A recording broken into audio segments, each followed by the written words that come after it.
জীবনের সব রং জানি সাদা হইয়া গেছে আমারে লইয়া যাও মাটি।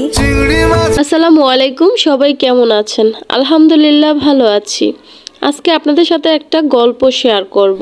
পৃথিবীতে একমাত্র ভালোবাসার জন্য মানুষ সব থেকে বেশি কষ্ট পেয়ে থাকে।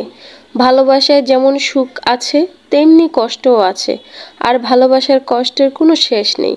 মানুষ ভালোবাসার গল্প শুনে কাঁদে, আর বাস্তব ভালোবাসা দেখে ঘৃণা করে, অন্যের ভালোবাসা দেখে জলে পড়ে যায়, আর নিজের ভালোবাসার জন্য জীবন দিতে প্রস্তুত। পৃথিবীতে সমস্ত কিছুকে হার মানাতে পারে এই ভালোবাসার নামের মায়া। টাকা পয়সা ধন সম্পদ সব আপনার আছে, কিন্তু তা নিয়ে আপনি কি সুখে আছেন? হ্যাঁ, টাকা পয়সা দিয়ে মানুষ সুখী হয়, কিন্তু সেই টাকা দিয়ে সব কিছু পাওয়া যায় না। যেমন কারো মন। মানুষ ছোট্টবেলায় বুঝ হওয়ার পর তারা কাউকে না কাউকে তার মনের ভিতর ঢুকিয়ে ফেলেন বা মনের অজান্তেই ভালোবেসে ফেলেন। আস্তে আস্তে এই ভালোবাসা মনের ভিতর বড় একটা জায়গা নিয়ে নেয়। মানুষ বড় হবার সাথে সাথে তার ভালোবাসার চাহিদাও বড় হয়। তখন সে তার ভালোবাসা আপন করে কাছে পেতে চায়। হয়তো কেউ সেই ভালোবাসা আপন করে কাছে পায়, আবার কেউ পায় না। ভালোবাসার মানুষকে নিয়ে স্বপ্ন দেখতে জীবনের সব থেকে বেশি শান্তি লাগে। মানুষের এমন একটি সময় থাকে যখন সে শুধু স্বপ্নে তার ভালোবাসা উপভোগ করে, তার স্বপ্নে তার ভালোবাসার মানুষটিকে কাছে নিয়ে আসে। আর সেই সময়ে ভালোবাসা হচ্ছে সব থেকে বেশি আনন্দের। স্বপ্নের জগতে ভালোবাসা বাস্তব থেকেও বেশি আনন্দ ও মজাময় হয়ে থাকে। স্বপ্নের জগতে ভালোবাসা হচ্ছে সমস্ত বাধা ভেঙে যাওয়ার, যেমন স্বপ্নে আপনার ছাড়া অন্য কারো কখনোই জয় হবে না।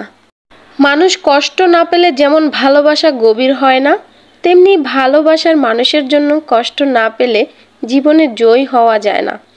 পৃথিবীতে একমাত্র মানুষই একে অপরের ভালোবাসার জন্য বেশি পাগল হয় ও কষ্ট পায়।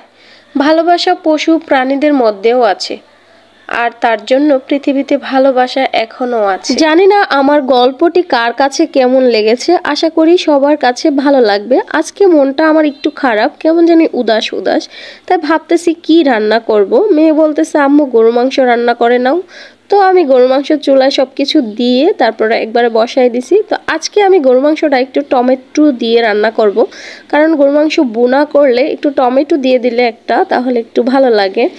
আর আজকে আমি এই রাঁধুনি মশলাটা ব্যবহার করতেছি, আর অন্য কিছু না। তো এই তো আপনাদের সাথে কথা বলতে বলতে আমার রান্না হয়ে গেছে। এখন আমি জিরার গুঁড়ি দিয়ে দিলাম।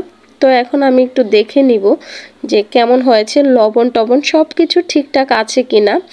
হ্যাঁ, সব কিছু ঠিক আছে। আর আমি কিন্তু মাংসের ঝোলটা পুরোপুরি শুকিয়ে নিয়েছি, একদম কষা কষা রেখেছি, কারণ এই কষা মাংস খেতে না ভীষণ ভালো লাগে।